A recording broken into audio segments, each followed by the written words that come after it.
Good morning students, स्वागत है आपसे को ओम साई कोचिंग चैनल पर। देखिए, आज हम लोग इस वीडियो के माध्यम से क्लास 12 का काव्य खंड में एक्सरसाइज 2 सूरदास का पद का सब्जेक्टिव क्वेश्चन लेकर आया हूँ। देखिए, इसके पिछले वीडियो में हम लोग सूरदास के काव्य खंड का एक्सरसाइज 2 का ऑब्जेक्टिव क्वेश्चन का डिस्कस कर लिए थे। आज हम लोग सब्जेक्टिव क्वेश्चन का डिस्कस करने वाले हैं। देखिए, अगर आप लोग भी 12th क्लास में अगर अच्छे मार्क्स से हिंदी में लाना चाहते हैं तो अपने हाथ से एक शॉर्ट नोट्स अवश्य बनाएं तथा उसको ध्यान से एक बार अवश्य पढ़ लें, जिससे आपका नंबर अच्छा आ सके। मैं आपके अच्छे नंबर आने की कामना करता हूँ। देखिए, तो बिना टाइम गंवाए चलते हैं क्वेश्चन की ओर। देखिए, मेरा फर्स्ट नंबर क्वेश्चन रहा कि प्रथम पद में किस रस की व्यंजना हुई है, यानी कि प्रथम पद में किस रस की व्यंजना हुई, इसके बारे में इसमें बोला गया है। तो देखिए, इसमें कहा गया है कि प्रथम पद जो है, प्रथम पद में वात्सल रस की व्यंजना हुई है। इसमें बालक कृष्ण को दुलारे भरे मधुर स्वर में भोर होने की बात कहते हुए जगाया जा रहा है। किनके द्वारा? तो यशोदा मैया के द्वारा कृष्ण भगवान को जगाया जा रहा है और इसमें वात्सल रस का प्रयोग हुआ है।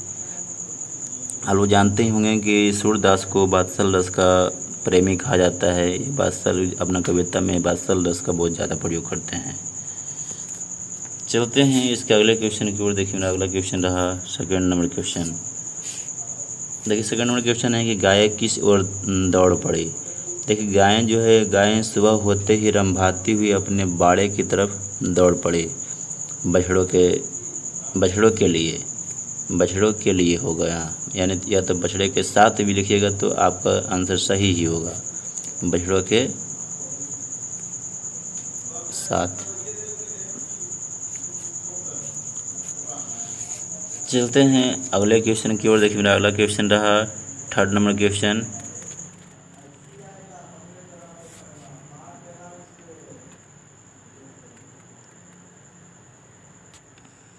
देखिए, थर्ड नंबर क्वेश्चन है कि प्रथम पद का भावार्थ अपने शब्दों में लिखे, यानी जो प्रथम पद है उसका भावार्थ अपने शब्द में लिखना है। कहा जाता है कि प्रथम पद का भावार्थ बड़ा ही मनमोहक है। इस पद में दुलार भरे कोमल स्वर में सोए हुए कृष्ण को भोर होने की बात कहते हुए जगाया जा रहा है और उनको भोर होने का बहुत सारा संकेत दिया जा रहा है। किनको? तो कृष्ण भगवान को। जैसे कमल से फूलों का खिलना, मुर्गों का बोलना, पक्षियों का चहचहाना, गाय का रंभाना, चंद्रमा का मलिन होना, रवि का प्रकाशित होना। देखिए, ऐसे जो है उनको ऐसा संकेत दिया जा रहा है कि इन बातों से उनको संकेत, कृष्ण भगवान को संकेत दिया जा रहा है कि आप भोर हो गया है, आप उठ जाइए। देखिए, इसका राइट आंसर हो जाएगा, यही हो जाएगा, इसका राइट आंसर हो जाएगा। चलते हैं इसके अगले क्वेश्चन की ओर। देखिए, मेरा अगला क्वेश्चन रहा फोर्थ नंबर क्वेश्चन। देखिए, तो फोर्थ नंबर क्वेश्चन है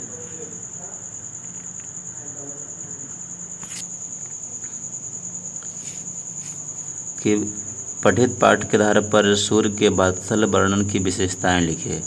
देखिए, तो कहा जाता है कि सूर्य वात्सल वर्णन सराहनीय है, यानी कि सूर्य का जो वात्सल व्यंजन है इनका सराहनीय भूमिका इसमें वात्सल रस में रहा है। उनके वात्सल वर्णन को की विद्वानों ने बहुत प्रशंसा की है। किनका? यानी कि सूरदास का जो वात्सल वर्णन है, उनका बहुत सारे जो विद्वान हैं इनका सराहनीय भूमिका के रूप में इनको याद करते हैं कि यानी कि यह जो थे बाकी में, यानी कि सूरदास से वात्सल रस का बहुत अच्छा प्रयोग कर लेते थे। तो इनके बारे में लाल भगवान दीन लिखते हैं। इनके बारे में तो सूरदास के बारे में लिखते हुए कहते हैं क्या कि सूरदास जी ने बाल चरित्र वर्णन में कमाल कर दिया है, यानी कि वो अपने शब्दों में ऐसा कहते हैं इनके बारे में, तो सूरदास के बारे में। कौन? तो लाल भगवान दीन कहते हैं। चलते हैं, देखिए अगला। देखिए, इसका अगला पॉइंट यानी गोस्वामी तुलसीदास जी इनके बारे में कहते हैं सूरदास के बारे में कि इनके वात्सल वर्णन की बहुत ही प्रशंसा करते हैं। देखिए आचार्य रामकृष्ण शुक्ल कहते हैं कि जितने विस्तृत और अच्छे तरीके से सूर्य ने बाल लीला का वर्णन किया है उतने अच्छे से किसी और कवि ने नहीं किया। यानी कि आचार्य रामचंद्र शुक्ल भी कहते हैं कि जितने अच्छे से वात्सल रस का वर्णन सूरदास किए हैं उतना अच्छा से वर्णन अभी तक कोई कभी नहीं किया है। इस तरह से इनको सराहा जा रहा है। देखिए आगे कौन कहते हैं, देखिए आगे अगला आता है कि हजारी प्रसाद द्विवेदी कहते हैं। हजारी प्रसाद द्विवेदी अपने लफ्जों में कहते हैं कि यशोदा के बहाने सूरदास ने मातृ हृदय का ऐसा स्वाभाविक सरल वर्णन किया है कि आचार्य होता है। माता के बारे में व्याख्या करना कभी के सिवा और किसी के बस की बात नहीं है। यानी कि कहा जा रहा है कि माता का जो बखान है वह कभी के सिवा और कोई कर ही नहीं सकता है। यानी कि सूरदास जो है माँ का हृदय को स्पष्ट करके ऐसा बात लिखे हैं। ऐसा कौन कहते हैं, तो ऐसा हजारी प्रसाद द्विवेदी कहते हैं। वो तो लिखने का सिर्फ माँ का एक ही बहाना ढूंढ रहे थे, कौन, तो यानी सूरदास। चलते हैं इसके अगले क्वेश्चन की ओर। देखिए मेरा अगला क्वेश्चन रहा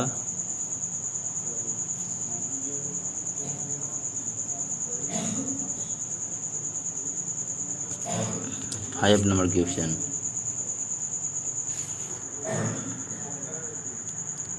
देखिए 5 नंबर क्वेश्चन कहा जा रहा है क्या कि कछु खात कछु धरणी गिरावत छवि निरखत नंद रनिया। कहा जाता है कि प्रस्तुत पदांश में कवि कृष्ण के खाने का ढंग बताया है। यानी कि इस पंक्ति के माध्यम से कवि जो है मतलब भगवान को खाने का ढंग बताया है। कि फिर कहा जाता है कि बालक कृष्ण नंद की गोदी में बैठकर भोजन करते समय कुछ खाते हैं तो कुछ धरनी पर गिराते हैं, यानी भूमि पर गिराते हैं। इसमें जो है वात्सल रस ब्रज भाषा की सुंदर प्रयोग है। इसमें रूपक अलंकार का भी प्रयोग हुआ है, ऐसा कहते हैं कौन, ऐसे कहते हैं सूरदास। चलते हैं इसके अगले क्वेश्चन की ओर। देखिए अगला क्वेश्चन रहा 5 नंबर क्वेश्चन।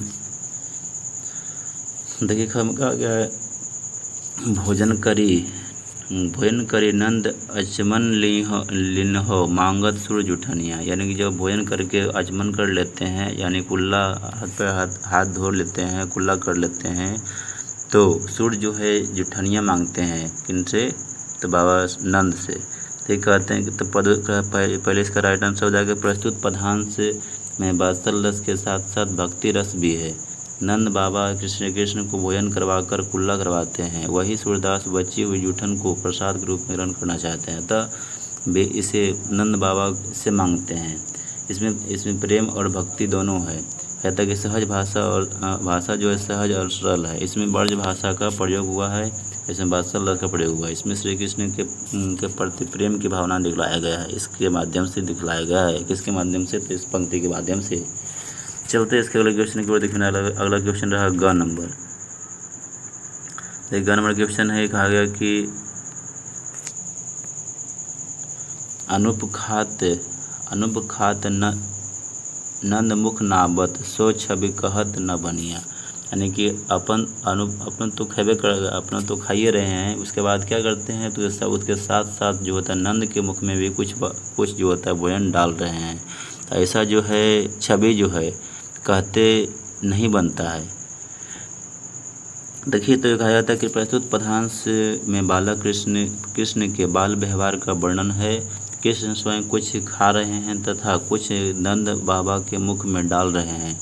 इस स्वभाव का वर्णन नहीं किया जा सकता है। इसमें ब्रज भाषा का प्रयोग हुआ है और भाषा सरल और सहज है। इसमें वात्सल रस का पूर्व समावेश है, ऐसा कहा जा रहा है। देखिए चलते हैं इसके अगले क्वेश्चन की ओर। देखिए अगला क्वेश्चन रहा कि श्री कृष्ण खाते समय क्या क्या करते हैं।